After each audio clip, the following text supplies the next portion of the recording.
Hey everyone, shalom, shalom, shalom. I am so glad that you were with me. We're going through the Torah, which is seriously cool, right? I mean, it's such great stuff. God's word is kind of awesome. If you haven't discovered that, then it's about time that you figure that out. Um, we go through the Torah portion. One, this is an ancient custom that our Jewish brothers have been doing for a very long time. And I think they have a really cool system. Now, we don't hit every single scripture in the Bible, but we hit all of the Torah, right? The first 5 books. And then there's also the Haftarah. Now, sometimes people say Haftorah, but that's not the proper pronunciation. It's Haftarah, just so you know. And then we have something from the New Testament, of course, in our Messianic tradition as well. So we hit almost everything. Now, if you've been wishing you had something that you could listen to the Bible being read to you on a daily basis according to the Torah portion, well, I have something for you. In the Way Congregation app, available in your Apple and Google store, we have an audio Bible and we have a plan. If you just go under the word plan, you'll see that. And it will then read the portion to you every day, which is so cool, right? So it'll do it according to the Torah reading cycle. All right. So check that out. I think you're going to love it. It's seriously cool. Let's get into the study tonight. We are in the book of Numbers, chapter 16. And guess what? Yeah, Korah. He just, I don't know. What was he thinking? But anyway, that's how it goes. All right. So let's get into the study. All right. Now, Korah, the son of Izhar, the son of Kohat, the son of Levi, with Dathan and Abiram, the sons of Eliav, and On, the son of Pelet, the sons of Reuben, took men, and they rose up before Moses with some of the children of Israel, 250 leaders of the congregation, representatives of the congregation, men of renown. They gathered together against Moses, and Aaron said to them, "You take too much upon yourselves, for all the congregation is holy, every one of them, and the Lord is among them. Why then do you exalt yourselves above the assembly of the Lord?"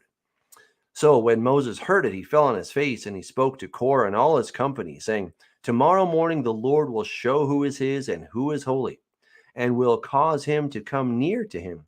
That one whom he chooses, he will cause to come near to him. Do this: take censers, Korah, and all your company, put fire in them, and put incense in them before the Lord tomorrow. And it shall be that the man whom the Lord chooses is the Holy One. You take too much upon yourselves, you sons of Levi."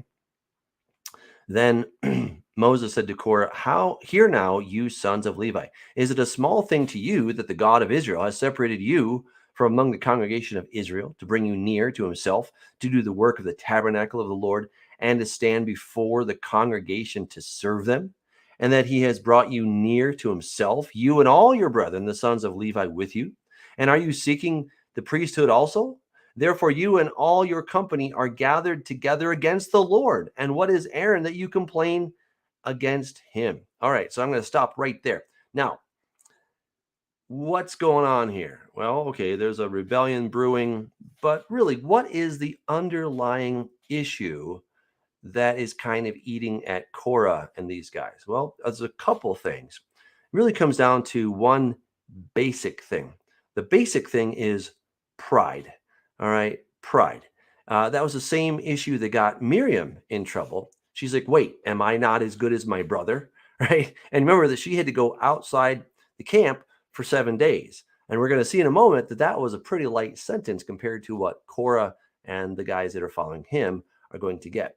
But pride is ugly. All right. Now, I want to drive home how ugly pride is in God's sight. So we're going to take a look at Proverbs chapter 6.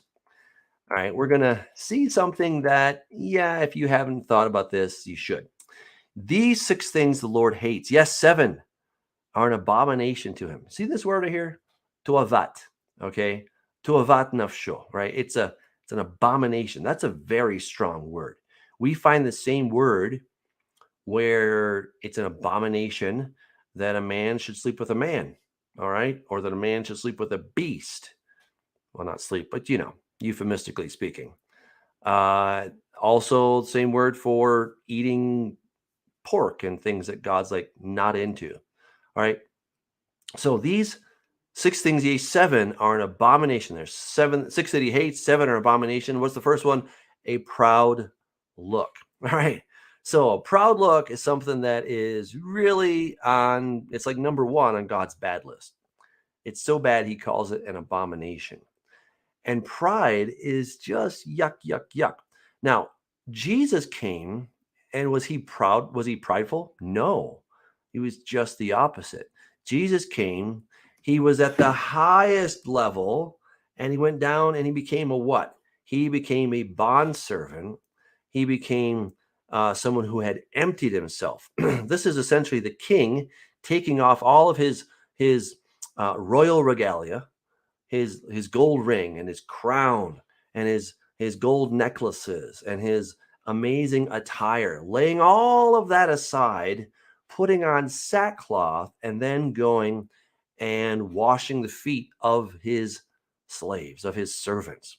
That is what Yeshua did. But even more so, right? He wasn't just merely a king, he's a creator who is imbued with power because it's his, and he laid it aside. He emptied himself, is what Paul tells us, that he emptied himself of all of those prerogatives, and he became obedient even to the point of death. That is what Yeshua did. Satan's kingdom is just the opposite. It's all about the exaltation of me. You guessed it, me, right? Because someone has to look out for me, and so I better do it, right? That's the basic idea. So Korah is concerned about himself, right? That is bad news. Okay. So he's looking out for his own self. Now, you would think that after all that they've seen and after what happened when they almost got into the promised land, you'd think, right, that, they would have had kind of a change of heart. But this is what pride does. Pride blinds you to reality. It blinds you to the truth.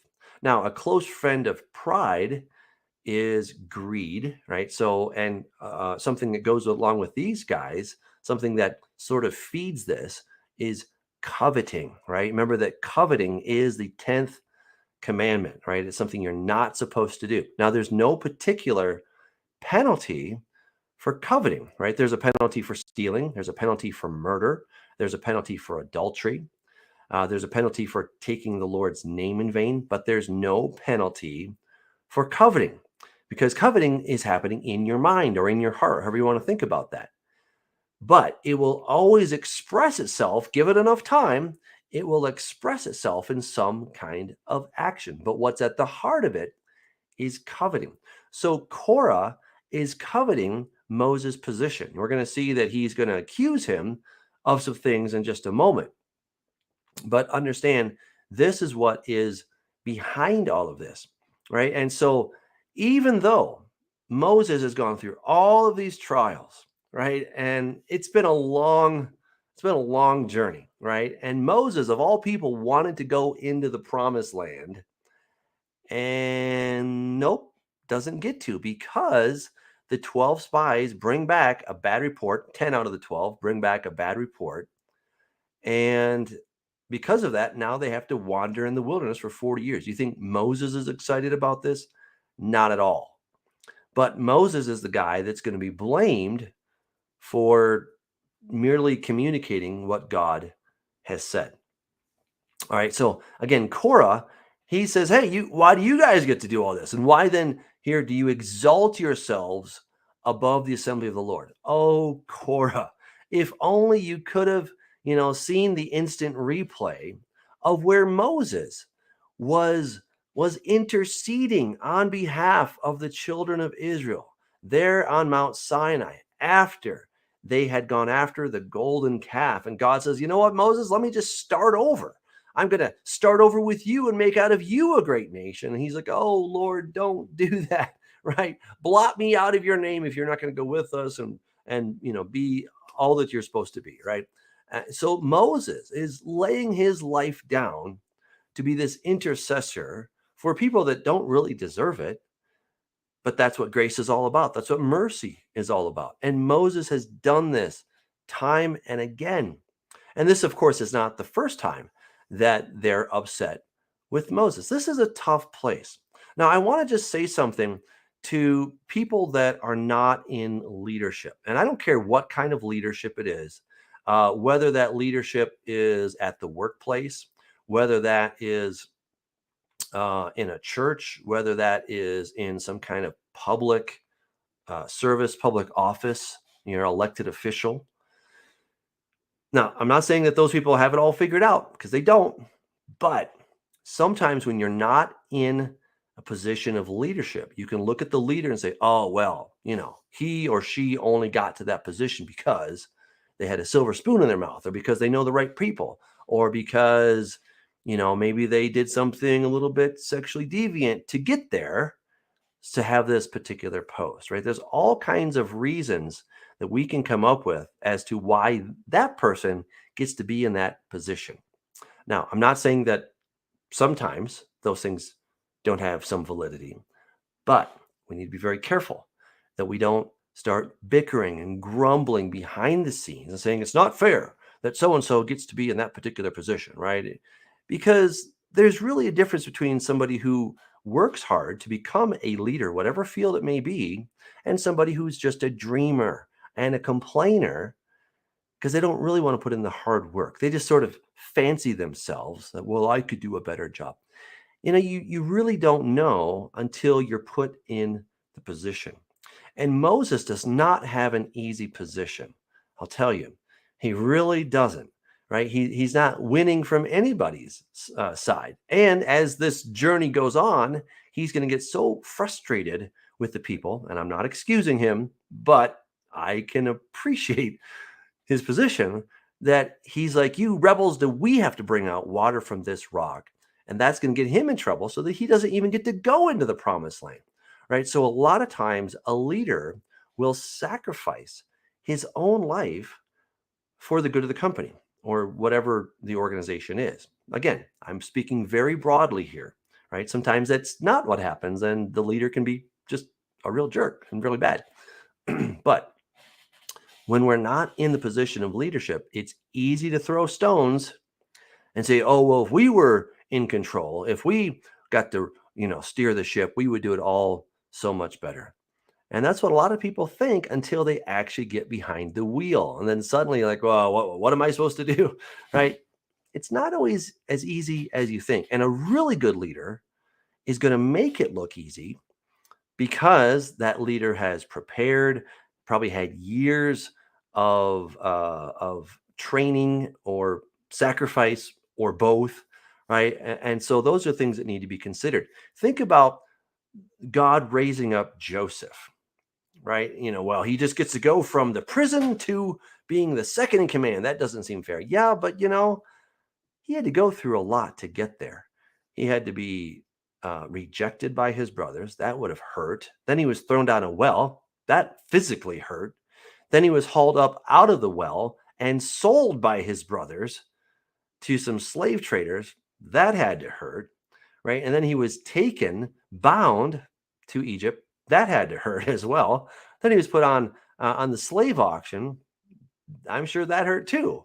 Then he had to work for 7 years as a slave. Now, he was faithful, granted, but even after all that amazing, faithful service, guess what? He was accused falsely by Potiphar's wife, and into prison he goes. I mean, you're going from bad to worse. And then he's there for 6 years.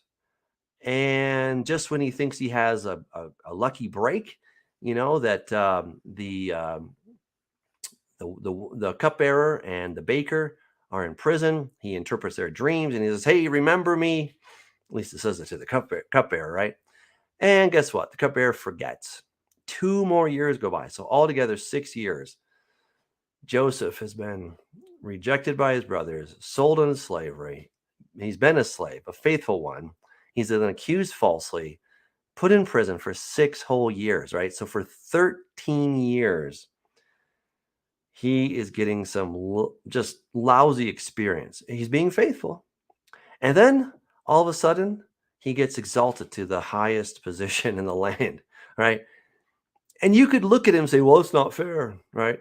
But did you go through that, right? And a lot of times people put in hard work to get where they are. And we can say, oh, they're an overnight success. But very few people are an overnight success. They put in years of work in order to get where they are. All right, so enough of my diatribe. I just want to encourage us to not turn into a Korah, because it's very easy to do. And, they wanted to literally throw stones at their leader. We kind of throw figurative stones at our leaders. But what we really should be doing is praying for our leaders. Now, I know in today's political scene, we're very divided. And we can say, I could never pray for that guy, or I could pray he goes straight to where. Well, that's probably not what he needs or what she needs, right? You could pray for their salvation. You could pray for wisdom, godly wisdom. You could pray that God would direct them to make good and godly decisions, right? So there's so many positive ways that you can pray for a leader that you don't like. Doesn't mean you agree with everything they do, but you could pray that, that they would do justly. That's certainly a great prayer. All right. So again, don't be a Korah, because God doesn't like it. It's considered an abomination when we start acting pridefully and we start to covet, right? He really hates those things, because coveting is saying, I really deserve it more than you deserve it. I should be getting this nice perk and you shouldn't. I should have that position. I should have the corner office. I should have the fancy car, big house, whatever it is. I need it and you don't. I deserve it more than you. That's ugly. And that's based in pride and its close friend, greed. All right. So that's where Korah is. And we're going to see that he's blinded, right? He should have been able to see all that God had done through the hand of Moses. But that's what pride and greed do, is they blind you to reality. And sadly, he is no exception. Okay, so he says, do this thing. And Moses sent to call Dathan and Abiram, the sons of Eliab, but they said, we will not come up. Like, they're not going to do it. They say, is it a small thing that you have brought us out of a land flowing with milk and honey to kill us in the wilderness, that you should keep acting like a prince over us? Moreover, you have not brought us into a land flowing with milk and honey, nor given us inheritance of fields and vineyards. Will you put out the eyes of these men? We will not come up. Wow. Okay. Yeah, that's just good old fashioned slander, right? When we were prisoners, well, we weren't prisoners, but when we were slaves to the Egyptians, we were in a land flowing with milk and honey. Oh, what the mind does. We can start looking back to that lousy situation that we were complaining about. Oh, God, get me out of this terrible situation. And he does. And then we don't instantly get the amazing thing that we've been hoping for, the land flowing with milk and honey. We start looking back with incredible nostalgia. Oh, yes, it was so wonderful back then. We start looking back to the glory days.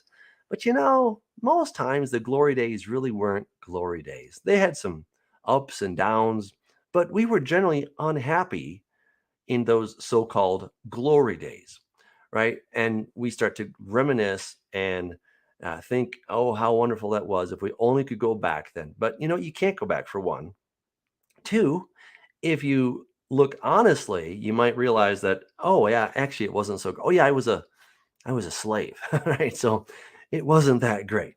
All right, and that's where sadly these guys are going. Now, needless to say, this kind of ticks off Moses, and I can see why. Then Moses was very angry. Okay. Yeah. All right. And said to the Lord, do not respect their offering. I have not taken one donkey from them, nor have I hurt one of them. All right. So, yeah, this is really starting to get under Moses' skin. Right? I think that's pretty clear. Right. He's like, oh, man, you're accusing me of lording this over you, that I wanted to do all these things, and now I'm the prince over you. Notice he says, I haven't taken one donkey, right? Moses saying, look, I'm not like a king or a prince. I'm not taking tribute from you. I'm not taking anything from you. He's not living some amazing, lavish lifestyle. He's living up on the hill where everybody else is down in the dumps. That's not what Moses is doing. He doesn't have some woman dangling grapes from his mouth so that he can slowly eat them, right? He's not doing that. He is a servant leader. And if you have a servant leader, you should pray for that servant leader because they're under incredible stress. They have to make some tough decisions. And again, if they're a decent leader, they're probably not whining about it all the time. They maybe have one or maybe two people that they will confide in sometimes. But a lot of times when you're a leader, it's very lonely at the top, not just because you're at the top and I made it. No, but because you have to bear the weight and responsibility of leading a community of people, whatever that community may be. And again, I'm not excusing and I'm not saying that all leaders are the greatest thing in the world, but many of them are doing a good job. And so they really should be getting, uh, they should be prayed for instead of being cursed out here. Yeah, so Moses is kind of upset. And Moses said to Korah, tomorrow you and all your company be present before the Lord, you and they, as well as Aaron. Let us take each, let each take his censer and put incense in it, and each of you bring his censer before the Lord, 250 censers, both you and Aaron each with his censer.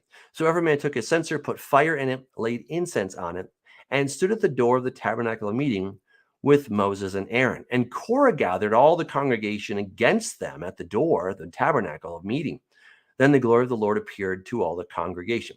Now, again, this is where I'm a little bit dumbfounded why Korah suddenly thought God was going to show up and be on his side, right? He had seen the power of the Lord.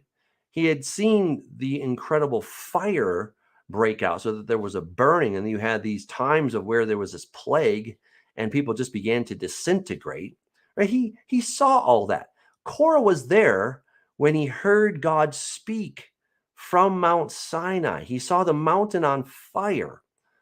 He saw all these things. Korah got to go through the Red Sea. When Moses put his hands up with his staff in his hand and the seas parted, guess what?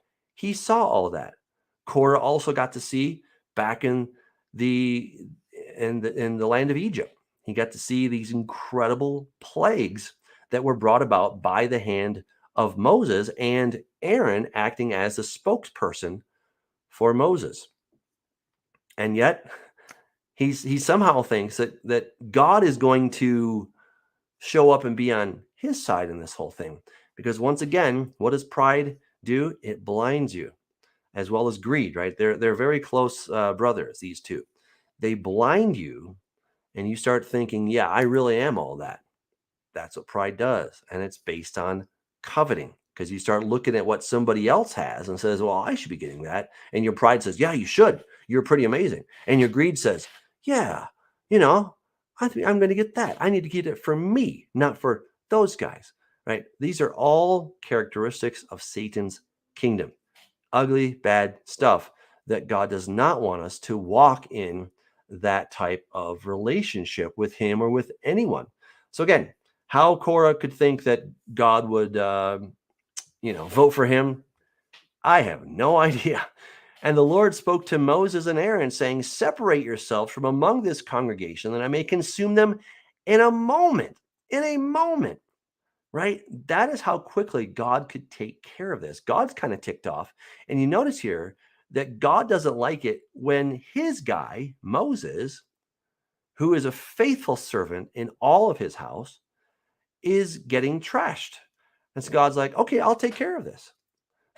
But what did Moses and Aaron do? They fell on their faces and said, oh God, the God of the spirits of all flesh, shall one man sin and you be angry with all the congregation? So the Lord spoke to Moses, saying, speak to the congregation, saying, get away from the tents of Korah, Dathan, and Abiram. Okay, so he says, look, don't consume everybody, just Korah and his two henchmen here. Then Moses rose and went to Dathan and Abiram, and the elders of Israel followed him. And he spoke to the congregation, saying, depart now from the tents of these wicked men, touch nothing of theirs, lest you be consumed in all their sins. That is what greed can do. Greed can be very contagious. Pride can be very contagious, right? When you start siding with the guy who's very prideful, you start thinking, yeah, we really are so special. We are something. You better be looking at us. You better treat us differently because we are so amazing. It's very contagious. It's not a good thing. So they got away from around the tents of Korah, Dathan, and Aviram, and Dathan and Aviram came out and stood at the door of their tents with their wives, their sons, and their little children. Now, this part breaks my heart, but this is what sin does. Sin, yes, let me go back. Pride and greed can be very contagious, but sin in general is something that will affect your family. It will affect the others around you so that they may also suffer the same fate as you. Now, I'm not talking about their eternal destiny. I'm not talking about that. I'm talking about what happens here and now in this earth. And Moses said, by this you shall know that the Lord has sent me to do all these works, for I have not done them of my own free will, of my own will. If these men die naturally like all men, or if they are visited by the common fate of all men, then the Lord has not sent me. But if the Lord creates a new thing, and the earth opens its mouth and swallows them up with all that belongs to them, and they go down alive into the pit, into Sheol, then you will understand that these men have rejected the Lord. Now it came to pass, as he finished speaking all these words, that the ground split apart under them, and the earth opened its mouth and swallowed them up with their households, and all the men with Korah with all their goods. So they and all those with them went down alive into the pit. The earth closed over them, and they perished from among the assembly. Wow. It's almost like God is trying to say, yeah, that's right. I'm with Moses and not with these guys, right? I mean, could God have said it any faster? I don't think so, right? Moses stops speaking and boom, the earth opens up and down they go. That should be a very clear sign that God is with Moses, right? That Moses is working for God, right? He's not just doing this stuff of his own accord, but he's doing it sanctioned by the Lord himself. Crazy is that this message doesn't seem to get through too well. Strangely enough. Okay. So they and all those with them went down, and then all Israel who were around them fled at their cry, for they said, lest the earth swallow us up also. And a fire came out from the Lord and consumed the 250 men who were offering incense. And the Lord spoke to Moses, saying, tell Eleazar the son of Aaron the priest to pick up the censers out of the blaze, for they are holy, and scatter the fire some distance away. The censers of these men who sinned against their own souls, let them be made into hammered plates as a covering for the altar, because they presented them before the Lord. Therefore they are holy, and they shall be a sign to the children of Israel. All right, so these utensils are special. They've been designated for the Lord's service, but they were in the hands of wicked men who were coveting, who were prideful, who were greedy. And again, these guys got infected by Korah, right? So remember that greed and pride are very much infectious, okay? They are contagious. You do not want to get that. That's why it's good for us to stay humble, right? Always be humble. I'm telling you, life is so much better if you'll stay humble. And God will raise you up in his own time. That's for God to do, not for us to do. But we try to get ahead of it, and we try to exalt ourselves, and we say, well, it's not right, right? And we start imagining, pretending, and believing our own press reports that we really are all that, and that we really do deserve this, that, and the other, right? Be very careful. Keep your head down. Remain humble. It's not that you can't have a certain pride of some accomplishments in life. I'm not suggesting that, right? If you've become the best at something, great. Okay, that's wonderful. And you can have a certain sense of just like, hey, I accomplished this thing, and I worked very hard for it, and I feel good about that, right? But then when you start having this arrogance, that's a very different thing that I'm talking about right here. So Eleazar the priest took the bronze censers, which those who were burned up had presented, and they were hammered out as a covering on the altar. All right, let me stop for a second. Burned up. The fire came out from God and it consumed them. It's sort of like the Indiana Jones when they're opening the Ark of the Covenant, right? And this power, fire, whatever comes out from there, and it kind of eats everybody up. That's the basic idea. Not too far off in their representation of what happened. All right. Why? Because God is a consuming fire, right? Ezekiel sees him. He's got fire from his waist up, from his waist down. He's got all this electricity mingled in there, right? And this has been pretty evident to people. This already happened back in chapter 11 when the whole thing of Tavera, right? Where there was this burning going out because the people were complaining. Again, I don't know why Korah didn't remember that. I guess he had a short-term memory or something. But it happens again, which is very, very unfortunate, right? And to be a memorial, so they're going to put these as covering on the altar, to be a memorial to the children of Israel, that no outsider who is not a descendant of Aaron should come near to offer incense before the Lord, that he might not become like Korah and his companions, just as the Lord had said to him through Moses. On the next day, all the congregation of the children of Israel complained against Moses and Aaron, saying, "You've killed these people of the Lord." So they're still thinking that Korah and his dudes were really on God's side. And God's like, no, that's not the case. I don't know how much clearer to make that to you, but they were not on my side. That's why the earth opened up and swallowed them. That's why the fire came out and it consumed them. They seem to think that Moses is controlling God. That's not the case at all. Right? Now, Moses is a faithful servant, and he, in a sense, is able to speak to the Lord, and then God is doing what God will do, but of course he's communicating with Moses. But understand that God is the sovereign here, not Moses. And it seems like the people are kind of forgetting this. They're starting to think that maybe, it's just Moses just doing his thing. And sometimes a display of power, then another display of power does not get the message through, right? And that's sometimes you hear, well, why didn't God just, show all of his amazing power and then somebody would have believed? Because that's not how the human heart necessarily works. That works sometimes for some people, but oftentimes it doesn't. And then people can start to come up with these really strange scenarios as to, oh, this is what really happened. And, again, that's not happening. So you've killed all these people of the Lord, but they're not. Now it happened when the congregation had gathered against Moses and Aaron that they turned toward the tabernacle of meeting, and suddenly the cloud covered it, and the glory of the Lord appeared. Then Moses and Aaron came before the tabernacle of meeting. The Lord spoke to Moses, saying, "Get away from among this congregation, that I may consume them in a moment." And they fell on their faces. All right, so God's kind of getting a little bit ticked here. But we see again Moses acting as an intercessor. He's really acting as a type of Christ, right? He's the one who's making intercession for the people.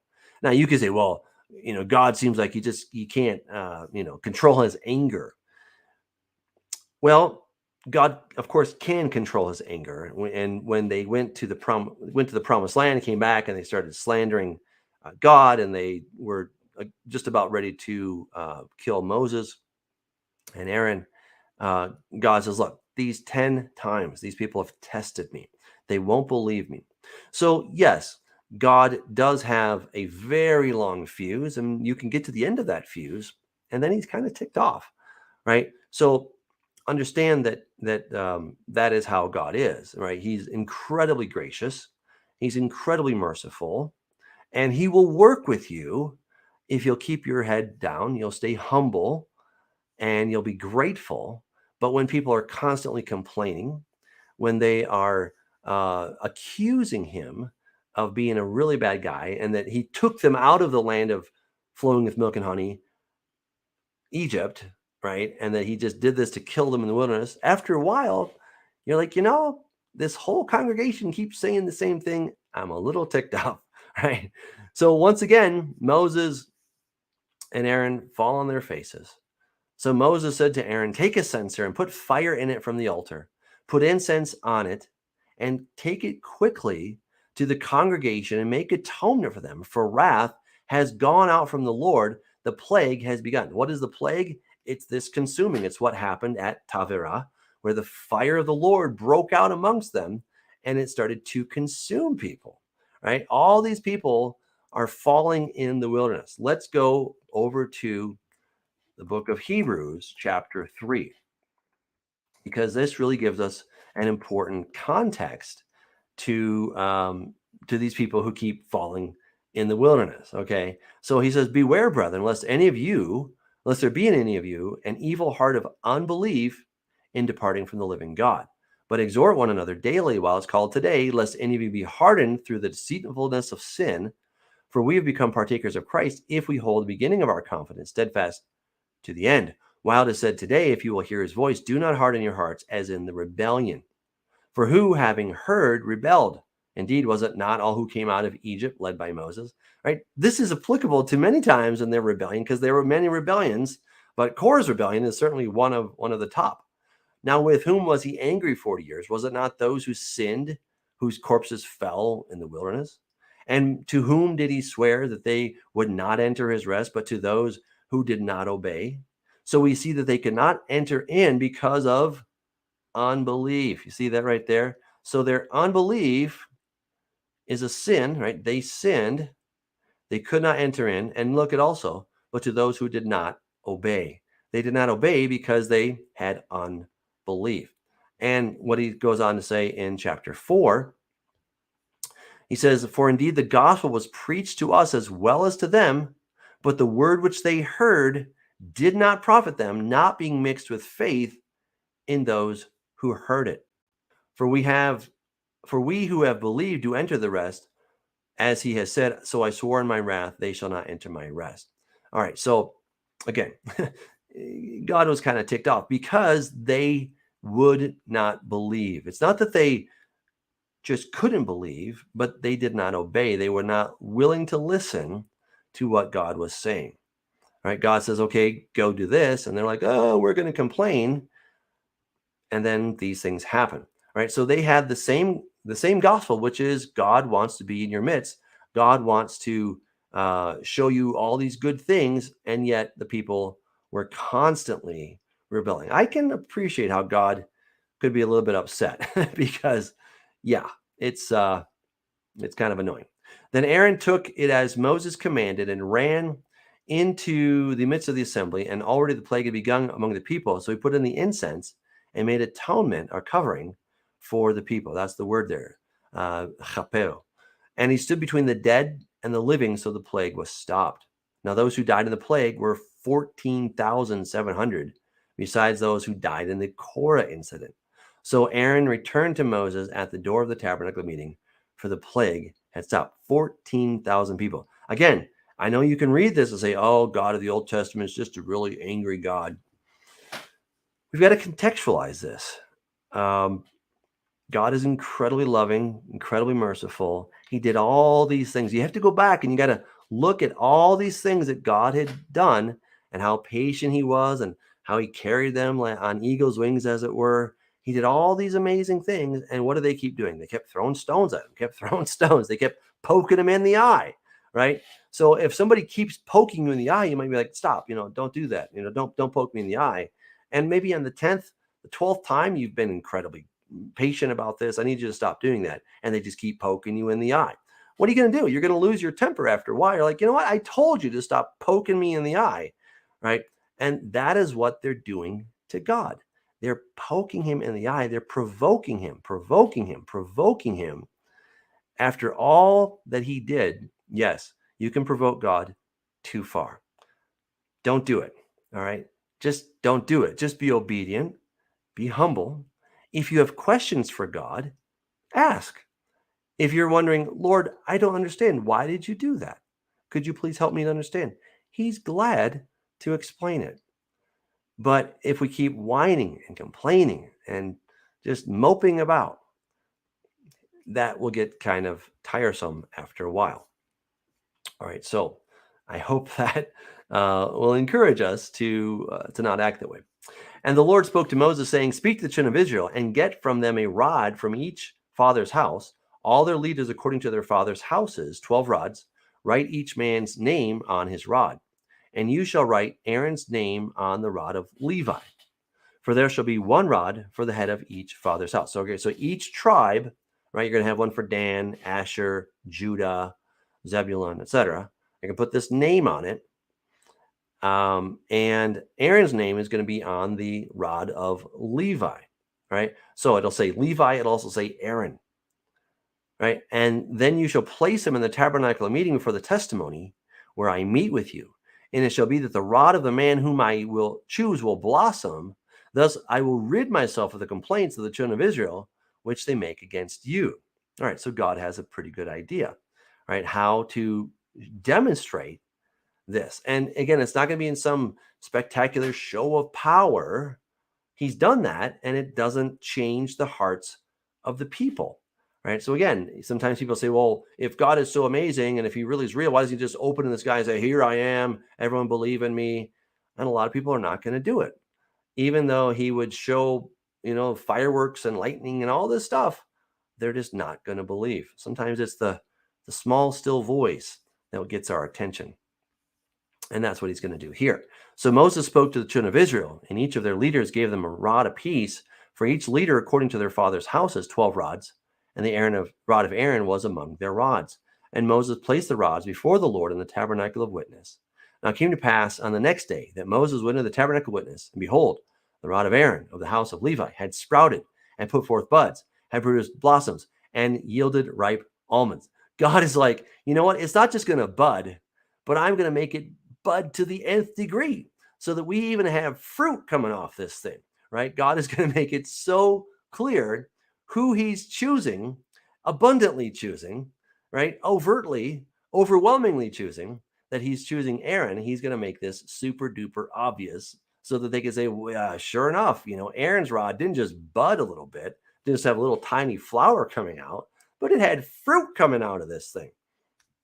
And that is how God is going to put this to bed. Then Moses brought out all the rods from before the Lord to the children of Israel, and they looked, and each man took his rod.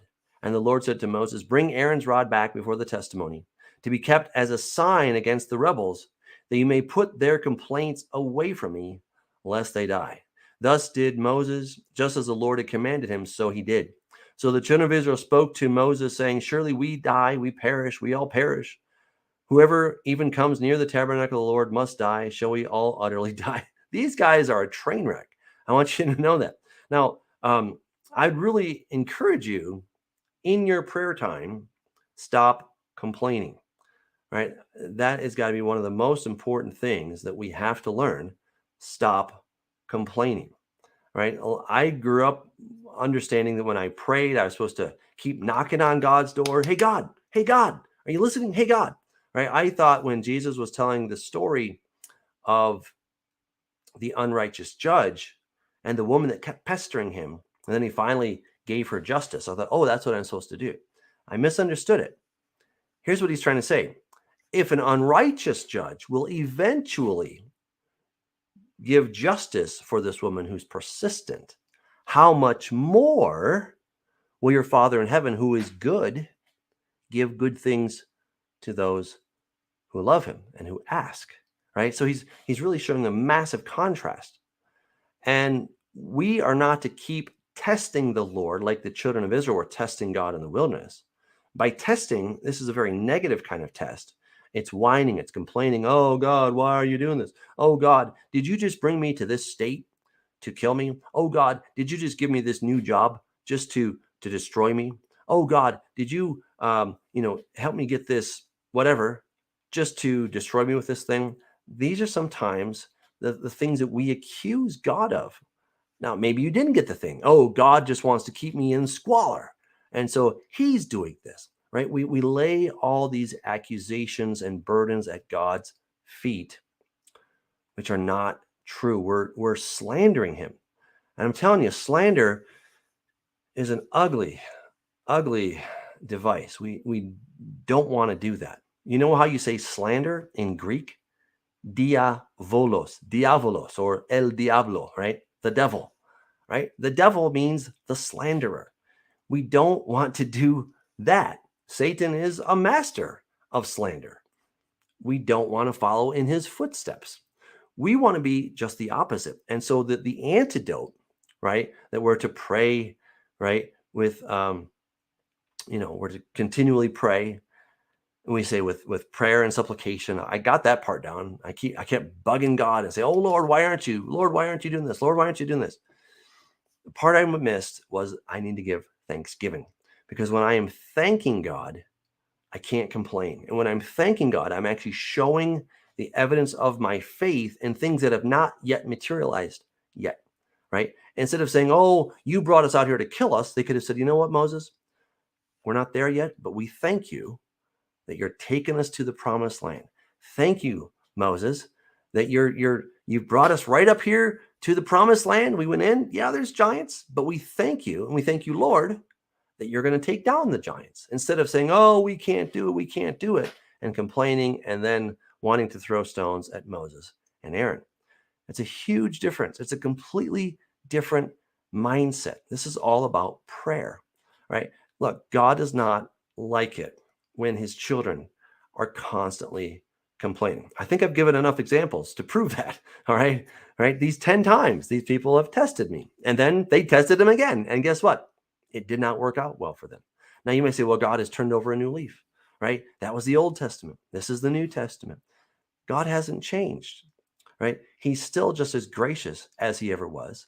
And he's still just as annoyed as he ever was by people that are constantly complaining. Because when you're constantly complaining, let's think about this. When you're constantly complaining and slandering God, are you really a believer in God? Was Korah really a believer in God? I mean, he knew that God existed.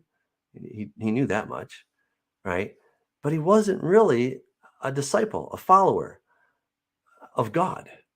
He was thinking his own thoughts and kind of that God should get on his train, but it didn't work out that way, right? We can become practical atheists when we're always complaining, because we say, oh yeah, I believe in God, but then when God tells us to do things, we don't do them. And instead, we're bickering and griping about, oh, life's so hard. So I encourage everyone to not do that. It doesn't turn out well. Just check out Korah's end if you don't believe me. Okay. All right. Then the Lord said to Aaron, you and your sons and your father's house with you shall bear the iniquity related to the sanctuary, and you and your sons with you shall bear the iniquity associated with your priesthood. Also bring with you your brethren of the tribe of Levi, the tribe of your father, that they may be joined with you and serve you while you and your sons are with you before the tabernacle of witness. All right. So everyone has a role in this. They shall attend to your needs and all the needs of the tabernacle, but they shall not come near the articles of the sanctuary and the altar, lest they die, they and you also. They shall be joined with you and attend to the needs of the tabernacle of meeting for all the work of the tabernacle, but an outsider shall not come near you. And you shall attend to the duties of the sanctuary and the duties of the altar, that there may be no more wrath on the children of Israel. Behold, I myself have taken your brethren, the Levites, from among the children of Israel. They are a gift to you, given by the Lord to do the work of the tabernacle of meeting. All right, so part of Korah's rebellion is he kind of forgot that back at Mount Sinai, it was the Levites who were righteous in what God had called them to do. And so because they were zealous for the Lord, then God took them instead of all the firstborn. They were supposed to be a whole kingdom of priests, but when given the opportunity, they didn't do that. And so Korah is still thinking, well, I'm one of those kingdom of priests, but God made it pretty clear, and he even did all the accounting so that it would be, legit on a monetary level, right? He paid everybody for this exchange that took place. We read about that in Numbers chapter 3, right? Numbers 2 and 3. So God's doing it by the book here, basically. That's the point. And Korah obviously forgot that. Well, maybe he chose not to think about that. I don't know what he was thinking. Therefore, you and your sons with you shall attend to your priesthood for everything at the altar behind the veil, and you shall serve. I give your priesthood to you as a gift for service, but the outsider who comes near shall be put to death. And the Lord spoke to Aaron, here I myself have also given you charge of my heave offerings, all the holy gifts of the children of Israel. I have given them as a portion to you and your sons as an ordinance forever. This shall be yours of the most holy things, reserved from the fire, every offering of theirs, every grain offering and every sin offering, and every trespass offering, which they render to me, shall be most holy for you and your sons. In a most holy place you shall eat it. Every male shall eat it. It shall be holy to you. This also is yours, the heave offering of their gift, with all the wave offerings of the children of Israel. I have given them to you and your sons and daughters with you as an ordinance forever. Everyone who is clean in your house may eat it. All the best of the oil, all the best of the new wine and the grain, their first fruits which they offer to the Lord, I have given them to you. Right? So they're given to the Lord, but in a sense, the Lord has nothing to do with these really. So now he's passing them on to his priests here. Okay. And this is a perk of serving the Lord, but it's also, well, it's quite the burden, right? There's a lot of things that they have to do, and they have to bear the iniquity of the people and of their priesthood. Notice that they've got to bear this. This is a weight. We can't really substantiate. You can't see how much this thing actually weighs in pounds or grams or something like that. But there's definitely a weight on the soul when you have to bear another's burdens and bear their bad stuff, right? Bear their guilt. Whatever first ripe fruit is in the land, which they bring to the Lord, shall be yours. Everyone who is unclean in your house may eat it. Every devoted thing in Israel shall be yours. Everything that first opens the womb of all flesh, which they bring to the Lord, whether man or beast, shall be yours. Nevertheless, the firstborn of man you shall surely redeem, and the firstborn of unclean animals you shall redeem. And those redeemed of the devoted things you shall redeem when 1 month old, according to your valuation, for 5 shekels of silver, according to the shekel of the sanctuary, which is 20 gerahs. But the firstborn of a cow, the firstborn of a sheep, or the firstborn of a goat, you shall not redeem. They are holy. You shall sprinkle their blood on the altar and burn their fat as an offering made by fire for a sweet aroma to the Lord. Now, let me just say really quick that when we start talking about an eye for an eye and a tooth for a tooth, this is where people think that ancient customs were that, hey, you knocked my tooth out. Come here, dude. I'm going to knock your tooth out. That's not how it worked, okay? Only in the case of murder was somebody put to death. But otherwise, nobody was losing body parts. Nobody was losing teeth or having their eye plucked out. That's not how it worked. There was a valuation for these things, right? So if you lost your eye, somebody gouged out your eye, you didn't go and gouge out his eye. No, there was a penalty, a fine that was paid for this. And this is something similar to what we have here in the United States, right? If you, if you lose, you're somehow made handicapped or whatever it may be, then you often get compensation. Now, it's not perfect. I understand that, but there's compensation for the loss of a limb or the loss of an eye or whatever it may be. Same thing back then. They got compensation for the loss of whatever it may have been, right? So it was not barbaric. It was actually quite sophisticated and quite advanced when you really start to think about how it was, right? Again, nobody was losing body parts. All right, all the heave offerings of the holy things which the children of Israel offer to the Lord, I have given to you and your sons and daughters with you as an ordinance forever. It is a covenant of salt forever before the Lord with you and your descendants with you. All right, covenant of salt is just referring to salt is enduring. It's a preservative. And so that's the idea. This covenant of salt is something that would withstand the test of time. Then the Lord said to Aaron, you shall have no inheritance in their land, nor shall you have any portion among them. I am your portion and your inheritance among the children of Israel. Behold, I have given the children of Levi all the tithes in Israel as an inheritance in return for the work which they performed, the work of the tabernacle of meeting. Hereafter the children of Israel shall not come near the tabernacle of meeting, lest they bear sin and die. But the Levites shall perform the work of the tabernacle of meeting, and they shall bear their iniquity. It shall be a statute forever throughout your generations, that among the children of Israel they shall have no inheritance. For the tithes of the children of Israel, which they offer up as a heave offering to the Lord, I have given to the Levites as an inheritance. Therefore I have said to them, among the children of Israel, they shall have no inheritance. All right, so the whole thing about the tithe, right? This seems to be the one thing that the church has definitely kept from the Old Testament, right? Is the tithe. Everything else is gone, but the tithe remains, right? Well, that's of course very unfortunate.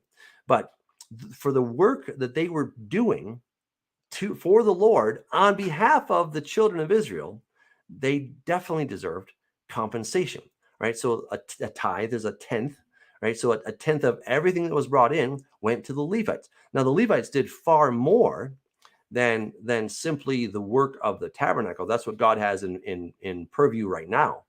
But they also were in their various cities. They were acting as judges. Um, they were interpreters of the law. Sometimes they were scribes of the law. And there was just a lot going on, right? So this was a central part of this economy, and they had an important part to play in it. And they deserved to be compensated. They didn't have time to go out and to do stuff in the field. Neither could they give their large swaths of land to their children, right? They had some limited land, but not like a whole state. Okay. They had maybe a little, a tiny little town, whereas Judah had a whole state, right? Dan had a state, right? It's like having the whole state of Colorado or the state of Texas, okay? Versus you've got a little pueblo, a little pueblito, you've got this little area that you can call your own, right? But it's not like the whole state of Texas, right? There's a big difference. That's the kind of disparity that we're talking about, right? So they are given a tenth of everything so they can continue to do this important service. And then the Lord spoke to Moses, saying, Speak thus to the Levites and say to them, When you take from the children of Israel the tithes which I have given you from them as your inheritance, then you shall offer up a heave offering of it to the Lord, a tenth of the tithe. And your heave offering shall be reckoned to you as though it were the grain of the threshing floor, and as the fullness of the winepress. Thus you shall also offer a heave offering to the Lord from all your tithes which you have received from the children of Israel. All right, so they're supposed to give a tithe of the tithes, okay? And shall give to the Lord's heave offering from it to the priest, Aaron the priest. Of all your gifts you shall offer up every heave offering due to the Lord, from all the best of them, the consecrated part of them. Therefore you shall say to them, when you have lifted up the best of it, then the rest shall be accounted to the Levites as the produce of the threshing floor and as the produce of the winepress. You may eat it in any place, you and your households, for it is your reward for your work in the tabernacle of meeting. And you shall bear no sin because of it, when you have lifted up the best of it, but you shall not profane the holy gifts of the children of Israel, lest you die. All right. Well, amazing stuff. I want to get to some questions. If there are any questions here, seems that we have somebody in the chat that shouldn't be here. So let me just put him in a little time out there. All right, good. All right, so let me just see if there's any comments or questions that I need to. Shalom, is this a Jewish congregation? Says Christine. Christine, we are messianic. That means that we believe in the Torah, right? We believe that God's commandments are still good. They're true.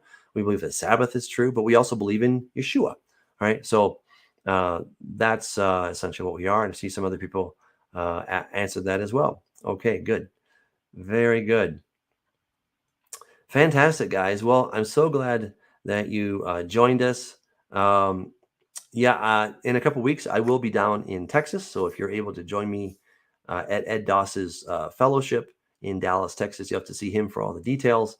But that'll be July 15, 16, and 17. I'll be speaking on the 16th. So if you can join me for that, that'd be great. Otherwise, I want to thank you again for joining me. And I encourage you, don't become a Korah, all right? That you need to stay humble. Don't give in to that little nasty thing of greed and coveting and pride, because it doesn't turn out well. I guarantee it. God bless you. Until next time.